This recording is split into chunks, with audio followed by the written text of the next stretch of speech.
Москвадан Казакстанга 5 пересадка үйүңүздөрдөн барып алып кетебиз. Кирди чыкты кылабыз жана жолдо документтериңиздерге да жардам беребиз. Машинабыз таза жана ыңгайлуу. Сиздерди жолдо чарчатпай, аман эсен алып барып келет. Сиздердин кызматыңыздарда өз иши мыкты билген тажрыйбалуу Эрнис. Андыктан төмөнкү номерлерге чалыңыздар, жазыңыздар. 89 296 544 564 89 250 17 16 16.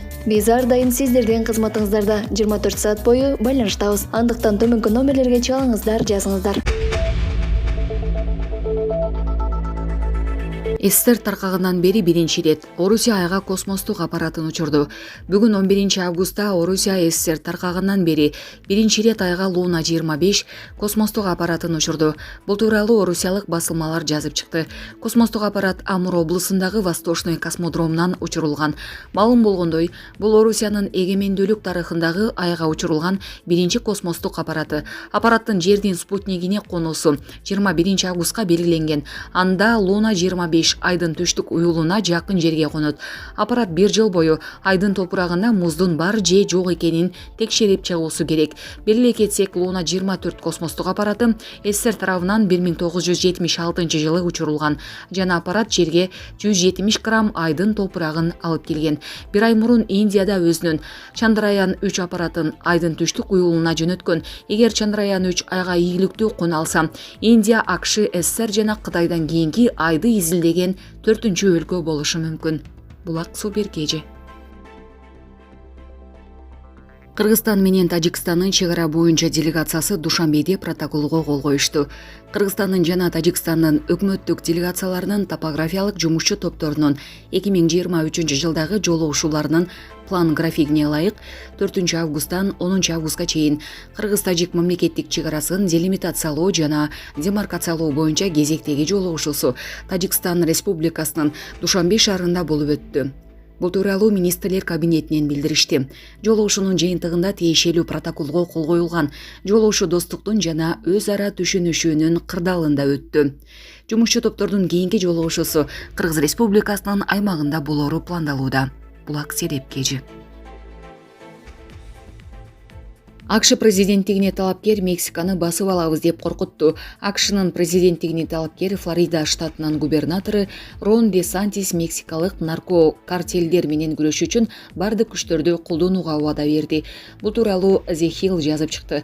Анын айтымында, эгер ал 2024 жылдагы шайлоодо жеңип чыкса, Мексика бийлигинин жардамы менен же болбосо бул коркунучту толугу менен жок кылууга аракет кылат. Биз аларды жоопкерчиликке тартууга укугубуз бар жана бул алар кокустан биздин чек арадан өтүп кеткенде гана эмес. Эгер Мексика бул жагынан бизге жардам бербесе, анда биз эмне кылышыбыз керек болсо, ошону кылууга аргасызбыз, деди Де Сантис. Мексиканын аймагындагы картелдерге каршы учкурсуз учактарды колдонообу деген суроого саясатчы АКШ өз өлкөсүн коргоо укугун колдоноорун кошумчалады. Де Сантис картелдер Американын аймагына басып кирип, мамлекеттик жарандарына чет элдик террордук уюм сыяктуу зыян келтирип жатканын баса белгиледи. Булак Назар Ньюс кежи. Москвада кыргыз дарыгерлери Дени сак мекендеши аттуу акысыз акция өткөрүштү.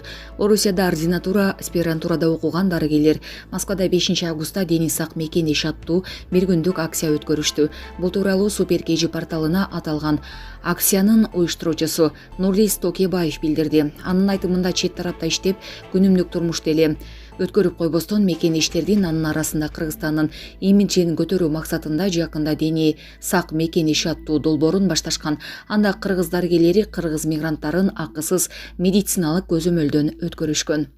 5 августта болуп өткөн Дени сак мекендеши аттуу бир күндүк акциябызды өткөргөнбүз. Бул иш-чаранын максаты мекендештердин ден соолугуна кам көрүү, ар кандай илдеттердин алдын алуу болуп саналат. Акция Фрунзе медициналык борбору жана жетекчиси Элембек Алимбековдун, Жогорку Кеңештин миграция борборунун Москвадагы өкүлү Максат Мамбеткуловдун иш-аракетинин алдында ишке ашырылды, деди ал. Мындан тышкары ал бир күндүк уюштурулган акцияга 300дөн ашуун кыргыз жараны келип, акысыз медициналык текшерүүдөн өткөндүгүн кошумчалады. кылады. Ошол эле күнү 300дөн ашуун биздин мекендештер ар кандай багыттагы медицина кызматкерлеринин консультацияларын жана жеке пикирин алууга жетишишти. Бул акцияны биз сөзсүз түрдө улантууга жана көптөгөн көмөктөрдү көрсөтүүгө аракетибизди жумшайбыз. Акцияны уюштурууга жардамын берген ар бир медицина кызматкерлерине, ыктыярчы уул кыздарыбызга терең ыраазычылыгыбызды билдиребиз деп билдирди Токебаев. Белгилей кетсек, Орусияда жергиликтүү дарыгерлердин көзөмөлүнөн өтүү үчүн орто эсеп менен 1000–2500 сомду түзөт. Булак супер кежи. Эмне үчүн аялдар эркектерден көп жашайт? Дүйнөлүк саламаттыкты сактоо уюмунун маалыматына караганда адамдын жашоосунун узактыгы орточо эсеп менен 72 жыл түзөт. Бирок аялдар эркектерге караганда узагыраак жашайт. Буга чейин муну эркектердин спирт ичимдигине, чылымга жана байнизатка жакындыгы менен байланыштырып келишкен. Эндокринолог дарыгер Зухра Павлова эмне үчүн аялдар эркектерге караганда көп жашай тургандыгынын себебин түшүндүрдү. Дарыгердин айтымында бардык маселелер гормондорго барып такалат. Гормондордун белгилүү бир баланста болгону аялдардын организмине оң таасирин берет жана жүрөк кан тамырлар системасынын иштешин жогорулатат. Аялдар өздөрүнүн эмоционалдуулугу менен көп кыйынчылыктардан жеңип чыга алышат. Мисалы, ыйлап стресс гормондорун чыгарып алышат дейт эндокринолог. Ошондой эле дарыгер аялдардын узак жашашынын себебин көптөгөн теориялар түшүндүрөрүн жана расмий версиялар жок экенин билдирди. Булак Назар Ньюс кежи.